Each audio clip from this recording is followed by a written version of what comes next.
Seringnya begitu. Kalau menguasai suatu kerajaan, suatu bangsa, bangsa itu banyak dibunuh, banyak disiksa, banyak disakiti. Kenapa kok begitu? Ya suka-suka aja. Puas. Dengan membunuh itu puas. Dengan menyakiti orang yang dijajah itu puas. Menawan anak-anak. Nah, sementara kemarin-kemarin sudah terputus kenabian yang biasanya dari Sibtulawi. Kenabian itu biasanya, nabi-nabi itu biasanya dari keturunan Lawi. Lawi itu salah satu anaknya Nabi Yakub. Ada yang Yahuda, ada yang Yusuf, ada yang Benyamin ya. Nah, ini biasanya keturunannya Lawi. Tidak ada tersisa seorang pun kecuali satu perempuan. Jadi anaknya Lawi, keturunannya Lawi ini semuanya habis dibunuh oleh para raja itu tadi. Setiap raja yang berkuasa biasanya menyiksa rakyatnya begitu itu. Nah, semuanya terbunuh kecuali satu perempuan yang hamil. Nah, perempuan yang hamil ini berdoa agar janin yang dikandungannya ini akan menjadi anak yang lelaki yang soleh. Bukan sekedar anak yang soleh atau solehah, tapi dikerucutkan lagi permintaannya, permohonannya agar menjadi anak laki-laki. Kandungannya ini, janin yang dikandung ini agar menjadi anak laki-laki, dan anak laki-laki itu anak yang soleh. Nah, setelah itu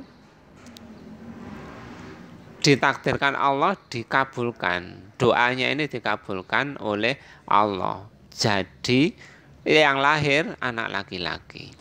Nah, biasa kan orang anak laki-laki di sana itu kalau kecil usia-usia 6 tahun, 4 tahun itu dikirim ke masjid untuk diajarkan ngaji ke, kalau sekarang istilahnya ustadz ya, di pondokno di masjid agar dididik oleh ustadz, digembleng.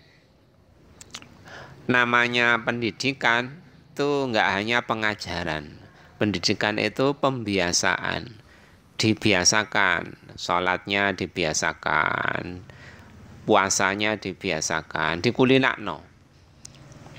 Semuanya, akhlak-akhlaknya, tabiat-tabiatnya, kebiasaan-kebiasaannya dibiasakan terus. Nah, anak ini pas habis lahir itu dinamai Syamwil. Kenapa Syamwil itu? Secara bahasa Syamwil itu berarti Sami Allahu du'ai. Kalau bahasa Arab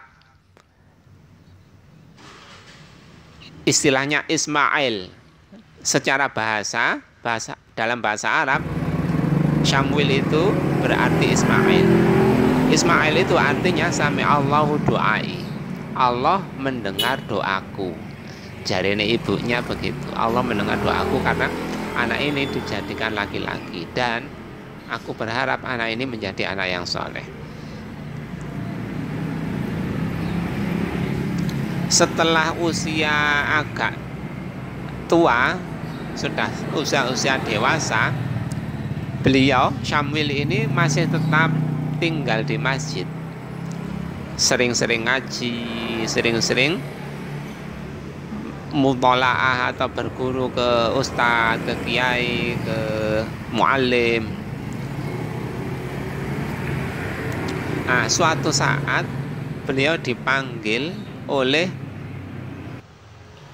3 seruan yang dilakukan oleh Jibril. Dipanggil di suatu malam, beliau sedang tidur di pojok masjid, dipanggil oleh 3 seruan. Nah, setelah itu diinformasikan kepada beliau bahwa saat itu beliau diutus sebagai nabi untuk Bani Israel. Nah, khusus bukan untuk semua manusia di muka bumi, enggak, tapi untuk Bani Israel. Bani Israel itu siapa ya? Anak-anaknya, keturunannya Nabi Yakub itu tadi.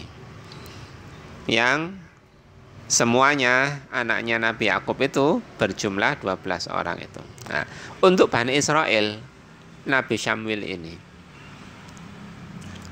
Nah, di sekarang waktu Rasulullah SAW diutus ini diberitahukan dalam surat Al-Baqarah ayat 246 dan seterusnya tentang kisah suatu bangsa. Nah, kisah suatu bangsa ini, di awal-awal kisah ini disebutkan seorang nabi. Lah, para mufasir menjelaskan, hampir semua mufasir, ulama ahli tafsir Al-Quran menjelaskan bahwa nabi yang disebut di awal di surat Al-Baqarah 246 dan seterusnya itulah yang disebut Nabi Syamwil itu.